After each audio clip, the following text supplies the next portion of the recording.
चलिए डिस्कस करते हैं कुछ और प्रैक्टिस क्वेश्चंस। तो यहां पर एक क्वेश्चन आपके सामने है एंड अगेन ये जो क्वेश्चन है ये भी आपका कंपटीशन पॉइंट ऑफ व्यू से इंपॉर्टेंट क्वेश्चन हो सकता है। चलिए लेते हैं इसका डिस्कशन। एंड क्वेश्चन में दिया गया in the given figure OBC and OKH are the straight lines. आप ध्यान से देखिए ओबीसी कहां पर है, ओबीसी एंड ओकेएच कहां पर है, OKH. These are the two straight lines where AH equals to AK, जहां AH की जो लेंथ है, AH की लेंथ है वो AK की इक्वल है and B is 80 degree and C is 30 degree, then what will be the value of angle D? D की वैल्यू बतानी है। अब ध्यान से देखिए कई बार एग्जाम में ऐसा क्वेश्चन आ जाता है जब आपका फिगर जो होता है नॉट ड्रॉन टू स्केल होता है। दैट मींस जहां इक्वल लेंथ दिखनी चाहिए वहां नहीं दिखती, पर अगर गिवन में दे रखा है तो हमें मानना पड़ेगा। तो ध्यान से देखिए AH इक्वल्स टू AK जो है हमें क्या करना पड़ेगा, अज्यूम करना पड़ेगा और ये हम ले लेते हैं। हालांकि आपको इक्वल नहीं दिख रही होंगी, ऐसा लग रहा होगा ये छोटी है ये बड़ी है, बट अगर गिवन दे रखा है तो गिवन अगर दे रखा है तो इसको इक्वल मानना ही पड़ेगा। क्लियर? अब देखिए अगर ये दोनों इक्वल है तो ये हो गया आइसोसेलेस ट्रायंगल और उस केस में ये एंगल x और ये एंगल x आपस में क्या हो जाएंगे बेटा, इक्वल हो जाएंगे।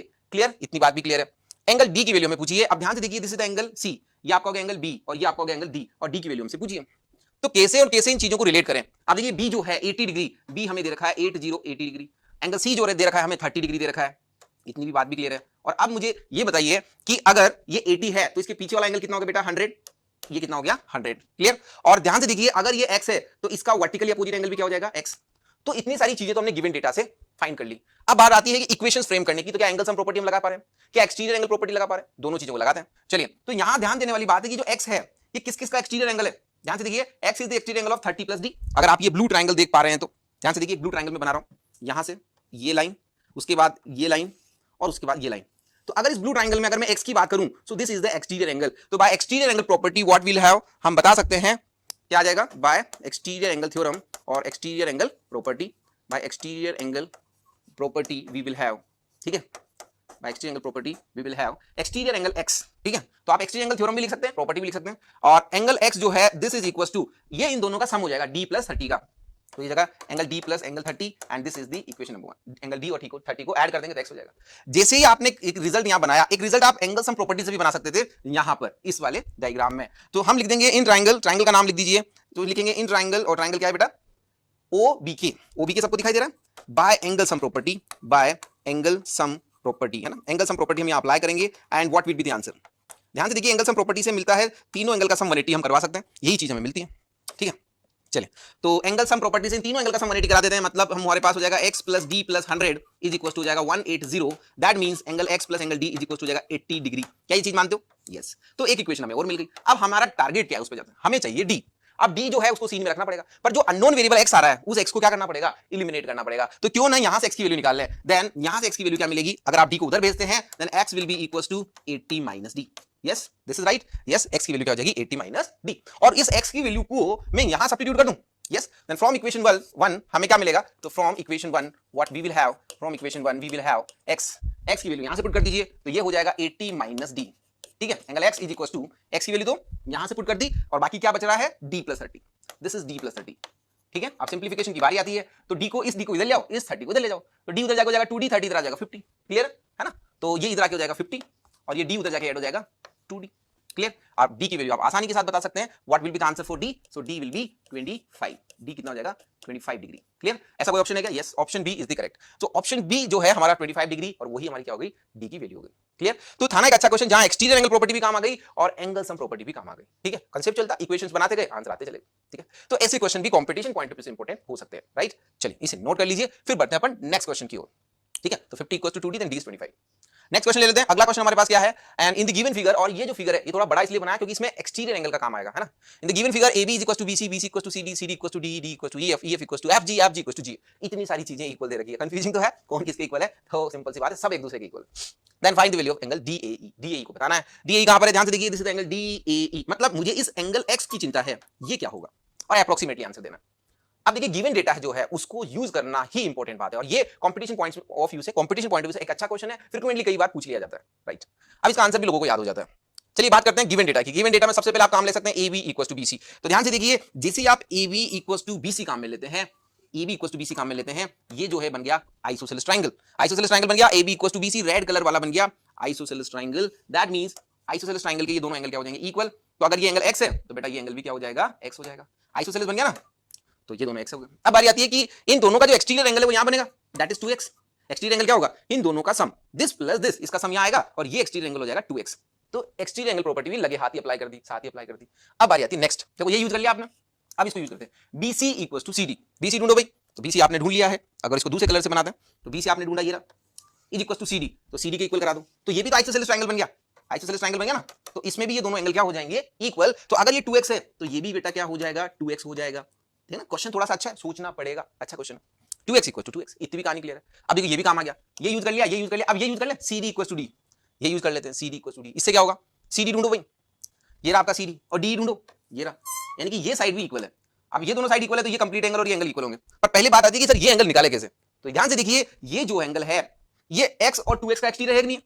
आप ध्यान से देखिए, ट्रायंगल ADC, ADC देख रहे हैं, ADC ये एक्सटीरियर है, तो एक्सटीरियर किन दोनों का, इसका x का और 2x का, तो इन दोनों का एक्सटीरियर है, तो इन दोनों का सम यहां जाएगा। अब कितना होगा, दोनों का सम करो, x plus 2x that is 3x, तो यहां सम में कितना चला जाएगा, दैट इज 3x, तो सम में यहां चला जाएगा 3x। और क्योंकि ये जो CD लाइन है वो किसके इक्वल है, CD is equal to D, यानी कि अगर ये 3x है तो ये कंप्लीट एंगल भी क्या हो जाएगा, 3x हो जाएगा। आइसोसेलेस बन गया ना, तो ये कंप्लीट एंगल भी क्या हो जाएगा बेटा, 3x, ये कंप्लीट एंगल भी 3x हो गया, क्योंकि आइसोसेलेस ट्रायंगल है ना, दिस इक्वल टू दिस। देखिए धीरे धीरे धीरे अप्रोच कर रहे हैं अपन पूरे ट्रायंगल में, एक बार राउंड लगा रहे हैं। नेक्स्ट देखिए ये भी काम आ गया। अब आ रही है इसको काम लेने की, D इक्वल टू EF। अब ढूंढो भाई D का है, ये रहा आपका D, और ये आपका हो गया EF। ठीक है, तो DE जो है किसके इक्वल है, EF के, यानी कि ये वाले भी आपस में इक्वल है, D इक्वल टू EF, यानी कि ये भी आइसोसेलेस ट्रायंगल है, यानी कि ये जो एंगल होगा वो ये होगा। पर ये कंप्लीट एंगल तो अभी पता ही नहीं है, नहीं है ना कंप्लीट एंगल पता, तो अब इसको तो अभी ब्लैंक छोड़ देते हैं, इसको तो यूज ही नहीं कर पाए, छोड़ देते हैं इसको। नेक्स्ट क्या आएगा, ये यूज करें, EF equal to FG। EF ढूंढो भाई, FG ढूंढो, ये रहा आपका EF, ये रहा, FG भी ढूंढो, ये रहा, तो EF इक्वल टू FG, इससे भी कुछ मिला क्या, क्योंकि ये एंगल पता नहीं है, क्योंकि ये दोनों एंगल इक्वल होंगे। जब EF इक्वल टू FG कराओगे तो these two angle will be equal, पर वो हमें पता नहीं, तो फिलहाल इस एंगल को क्या नाम दे, तो ये भी नहीं दे सकते, तो ये भी खाली छोड़ दो। और क्या यूज कर सकते हैं, next FG equal to GA, ये यूज कर सकते हैं, FG equal to GA। FG कहां है भाई, ये रहा, FG इक्वल टू क्या है, GA, तो ये एंगल x है, तो ये एंगल भी क्या हो जाएगा, x, बिल्कुल सही है ना, FG इक्वल टू G, तो ये दोनों एंगल x हो गए। अब ध्यान से देखिए, इन दोनों का एक्सटीरियर दिस प्लस दिस, इसका एक्सटीरियर यहां बनेगा, दैट इज 2x, बन रहा नहीं बन रहा, बन रहा है ना भाई, इसका x का और इस x का एक्सटीरियर एंगल यहां बनेगा, दिस विल बी 2x, ये भी कहानी क्लियर है। अब एक चीज और है हमारे पास, AB इक्वल टू GA भी तो है, वापस फर्स्ट लो AB और यहां लो GA, तो AB इक्वल टू GA भी करा दो, तो ये हो गया AB और ये हो गया आपका GA, तो उससे कुछ फायदा हुआ क्या, देखो AB इक्वल टू GA, तो इसको तो ज्वाइन करेंगे, नहीं AB इक्वल टू G, इसको ज्वाइन करेंगे तो हमें ये साइड और ये साइड इक्वल मिल जाएगी, पर ये एंगल तो पता ही नहीं है, तो इसको तो ज्वाइन करो ही मत। अब किस तरह से आगे बढ़े, अब ध्यान से देखने वाली बात ये है कि हमें ये एंगल मिल गया, ठीक है। अब यहां से ध्यान से देखिए, GE जो है किसके इक्वल है, ध्यान से देखिए, GE ये कितना है, 2x, GE देखिए ध्यान से, नहीं सॉरी, हाँ GE की बात है ना, EG की बात है, E के साथ GE क्या नहीं है, F के साथ GE, FG कितना बेटा, FG कितना है 2x, तो FG is equal to FEB है क्या, यस ये रहा, FG इक्वल टू FEB है। थोड़ा सा कंफ्यूजन जरूर लगेगा आपको, पर ध्यान से देखेंगे, इसको यूज कर रहा है पर इस वाली बात को ना, FG देखो, FG कितना बेटा 2x, FE कितना है, ये भी 2x हो जाएगा, मतलब ये एंगल हमें कितना मिल गया बेटा, ये एंगल मिल गया हमें 2x।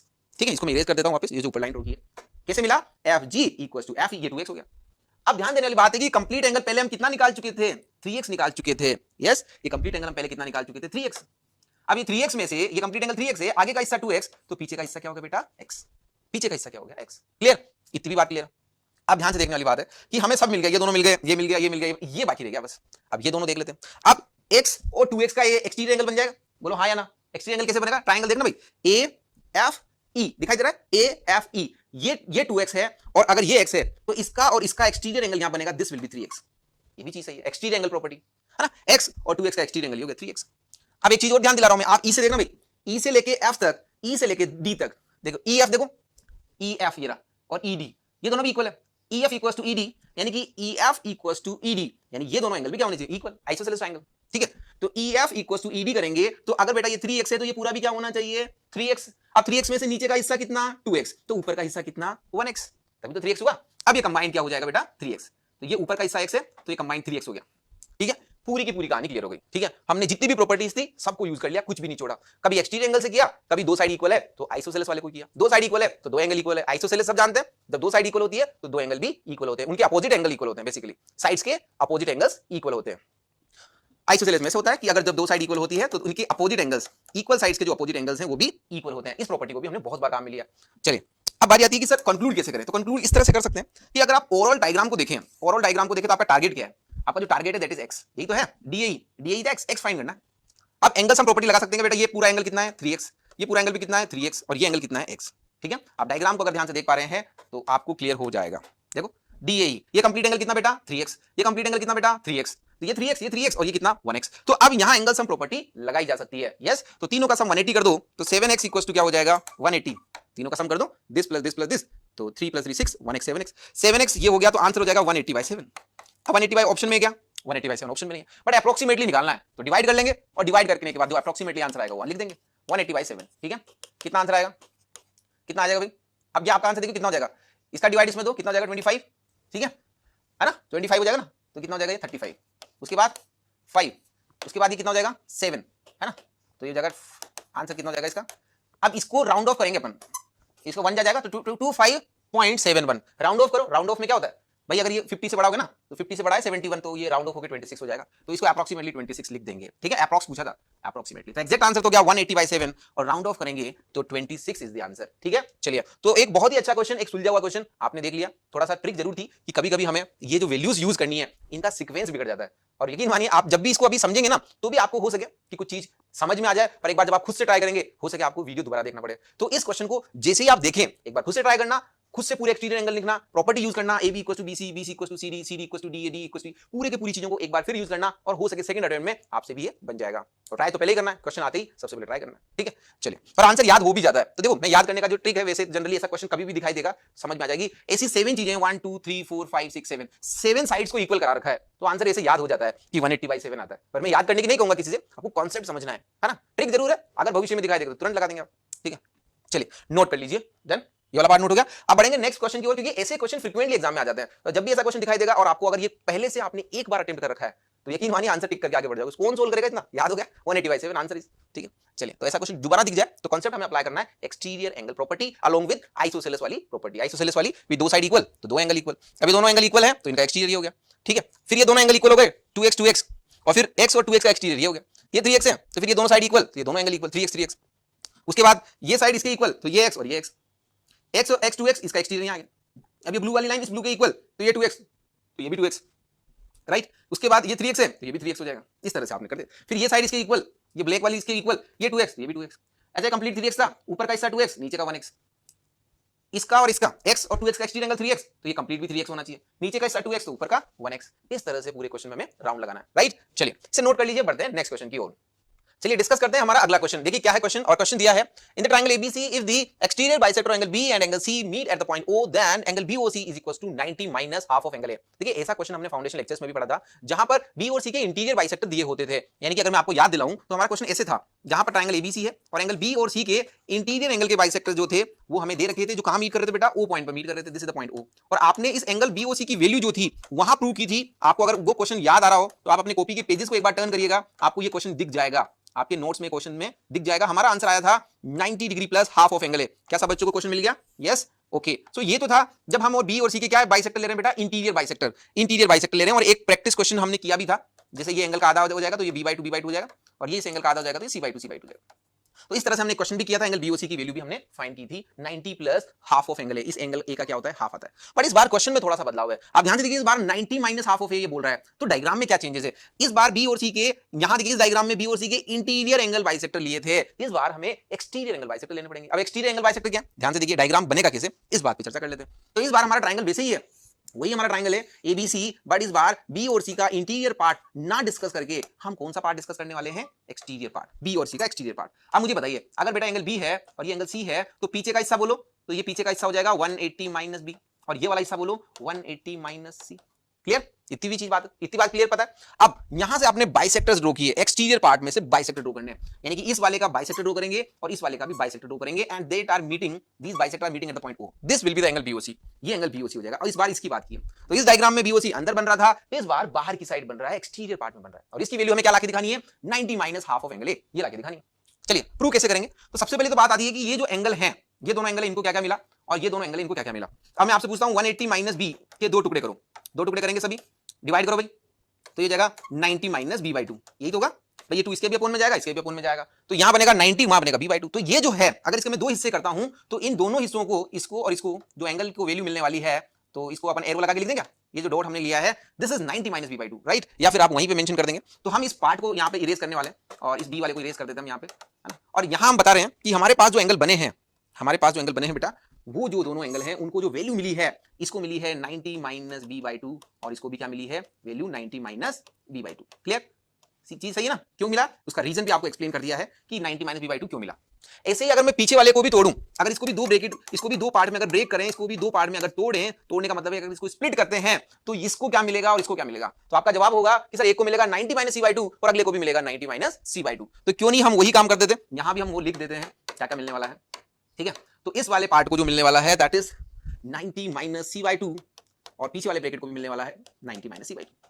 क्लियर है? कहानी पूरी की पूरी क्लियर हो गई, और इनको अपन इरेज कर देते हैं, ये समझाने के लिए था केवल, इनको इरेज कर देते हैं। अब टारगेट की ओर बढ़ते हैं। देखिए टारगेट क्या बोलता है, अगर मैं इस अंदर वाले ट्राइंगल में एंगल सम प्रॉपर्टी लगाता हूं, लाइन जो है हमने यहां से इरेज कर दी है, दोबारा से इसको लिख लेते हैं, ज्वाइन करा देते हैं। अगर मैं इसको एंगल सम प्रॉपर्टी लगाता हूं तो in triangle BOC by applying angle sum property, ठीक है, एंगल सम प्रॉपर्टी क्या बोलती है, this plus this plus this, इन तीनों एंगल का सम, ये जो तीनों एंगल है ना, ये इन तीनों एंगल का जो सम है, ये ध्यान से देखिए इस तरह से हमें मूव करना पड़ेगा, तो this plus this plus this, तीनों एंगल का सम क्या है 180, यानी आपको मिला 90 minus B by two plus 90 minus C by two plus angle BOC, और तीनों एंगल का सम हो गया 180 डिग्री। क्लियर?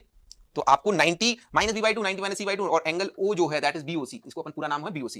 तो देखिए 90 और 90 180 बन गए, 180 से 180 कट गए, तो एंगल BOC की वैल्यू यहां से आपको क्या मिली, एंड दिस विल बी, ये हो जाएगी B by two plus C by two, angle B by two plus angle C by two. Clear है? इतनी भी चीज क्लियर है? तो BOC की वैल्यू हमें मिल चुकी है, पर हमें आंसर B और C के टर्म में लाना है, A के टर्म में लाना है, तो इसको किस तरह से लिखेंगे। तो अब क्या करना चाहिए, ध्यान से देखने वाली बात यह है कि एंगल सम प्रॉपर्टी के मुताबिक angle A plus angle B plus angle C को हम बोल सकते हैं व्हाट, क्या बोल सकते हैं बेटा, 180 डिग्री, 180 बोल सकते हैं। अब आप मुझे अपना आंसर बताइए कि आपका आंसर आया क्या है, आया क्या है, यहां पर ध्यान से देखिए, आपके पास एंगल BOC आया है, एंगल BOC की जो वैल्यू आई है वो आई है, अगर एलसीएम ले लेते हैं तो ये आपको मिला है angle B plus angle C upon 2, right, LCM ले ले, इन दोनों का एलसीएम क्या आ जाएगा बेटा 2, तो मिला angle B plus angle C upon 2। अब B प्लस C की वैल्यू यहां से बता सकते हैं क्या, हाँ बिल्कुल बता सकते हैं, B प्लस C की वैल्यू निकालनी है, A को राइट में शिफ्ट कर दीजिए and that will be 180 minus angle है, क्या हो जाएगा ये 180 माइनस एंगल है, बिल्कुल सही है, अपॉन 2, और अपॉन 2 को दोनों जगह स्प्लिट कर दो तो ये 2 जो है इसके अपॉन में भी जाएगा, और वो जो 2 है पीछे वाले के अपॉन में भी जाएगा, तो ये बन जाएगा 90 degree minus half of angle है, और ये किसी वैल्यू जाएगी एंगल BOC की। ठीक है, तो क्या हमें यही बात प्रूव करनी थी, यस, तो हमें यही प्रूव करना था, ध्यान से देख लीजिए, यही तो हमें लाना था, and this is hence proved, तो ये आपका हो गया हैंस प्रूव। क्लियर है? डन? ठीक है, तो चलिए ये वाला पार्ट भी आप नोट कर लीजिएगा, हमारा ये क्वेश्चन प्रूव हो जाता है। तो सबसे पहले आप ये वाला पार्ट लिखेंगे, ये जो क्वेश्चन है ये केवल समझाने के लिए था, क्योंकि ये क्वेश्चन ऑलरेडी डन है, दिस इज ऑलरेडी डन, हमने लास्ट क्लास में ये पढ़ लिया है, लास्ट लेक्चर्स में ऑलरेडी पढ़ चुके हैं, ये हमारा टारगेट था। और दोनों क्यों लिख रहा हूं मैं, क्योंकि देखिए जब अंदर की साइड मीट करेगा तो आंसर आएगा 90 प्लस हाफ ऑफ एंगल है, अंदर की साइड मीट करेगा, है ना, एक्सटीरियर अगर इंटीरियर पार्ट में मीट कर रहे हैं तो 90 के साथ प्लस आएगा, 90 प्लस हाफ एंगल, इंटीरियर में, ये इंटीरियर में मीट करते हैं तो जो एंगल बाइसेक्टर है अंदर मीट करते हैं, अगर आपके एंगल बाइसेक्टर बाहर मीट कर रहे हैं दैट इज ये एक्सटीरियर एंगल बाइसेक्टर है, तो आंसर आएगा 90 माइनस हाफ एंगल, क्या ये चीज मानते हैं? ठीक है, चलिए, तो ये आप सबसे पहले ये वाला पार्ट नोट करेंगे, ये भी आप नोट कर लीजिए, डन, ठीक है, चलिए उसके बाद आप ये वाला पार्ट भी नोट कर लीजिए। ठीक है, तो ये हमारा हो गया angle BOC equal to 90 minus half angle है, राइट, चलिए नोट हो गया। अब दोनों पर बेस एक क्वेश्चन देख लेते हैं, ठीक है, तो ये नोट कर लीजिए, डन, राइट, चलिए तो इसको इरेज कर देते हैं, अब लेते हैं इन पे बेस कुछ प्रैक्टिस क्वेश्चन। ठीक है, तो दोनों प्रॉपर्टी आपको समझ में आ गई है, अब आ रही है दोनों पर एक क्वेश्चन हम लेंगे, दोनों प्रॉपर्टी पे एक ही टाइप का क्वेश्चन लेंगे ताकि आप कंपेयर कर सकें। तो नेक्स्ट जो है हमारे पास एक क्वेश्चन है, देखिए डायग्राम दोनों का ऑलमोस्ट सेम है, बस इस बार ये जो एंगल बाइसेक्टर्स हैं वो अंदर मीट कर रहे हैं, देखिए देखो ये इक्वल सिंबल दे रखे हैं that is the bisector, equal symbol दे रखे हैं, ये भी बाइसेक्टर है, अंदर मीट कर रहे हैं, ये भी दोनों एंगल इक्वल है तो मतलब ये बाइसेक्टर हो गया, अगर ये दोनों एंगल इक्वल है तो भी बाइसेक्टर, पर इस बार बाइसेक्टर बाहर मीट कर रहा है, और डेटा सब कुछ सेम है, ये 70 डिग्री, ये 70 डिग्री, यही पॉइंट O है, यही पॉइंट O है, एंगल BOC दोनों केस में हमें बताना है। अब देखिए जिन बच्चों को रिजल्ट याद है, रिजल्ट क्या कहता है कि बाइसेक्टर अंदर मीट करेंगे तो आंसर BOC का जो हो जाएगा this will B 90 plus half of angle है, अंदर मीट करेंगे, कौन मीट करेंगे, एंगल के बाइसेक्टर्स, और वो भी बेस एंगल के बाइसेक्टर, ध्यान देना बेस एंगल के बाइसेक्टर, क्योंकि ये ऊपर वाला एंगल तो हमें यहां काम आता ही आता है, और अगर ये बाहर मीट कर रहे हैं तो हमारा आंसर हो जाएगा angle B equal to 90 minus half of angle है, और ये एक्सटीरियर बाइसेक्टर्स हैं किनके, बेस एंगल्स के, तो बेस एंगल के एक्सटीरियर बाइसेक्टर्स। अब रिजल्ट बड़ा आसान है, तो आंसर यहां हो जाएगा 90 plus half of 70 degree and this will B 90 plus 35, अब कितना हो जाएगा बेटा ये, तो 0 प्लस 5 इज 5, 9 प्लस 3 12, 125, तो ये तो आंसर हो गया 125। अब उधर आंसर क्या हो जाएगा, अब ध्यान से देने वाली बात ये कि यहां आंसर वही हो जाएगा 90 माइनस हाफ ऑफ 70, तो ये हो जाएगा 90 minus 35 degree and this will B कितना हो जाएगा, ये हो जाएगा 10 माइनस 5 इज 5, 8 माइनस 3 इज 5, तो 55।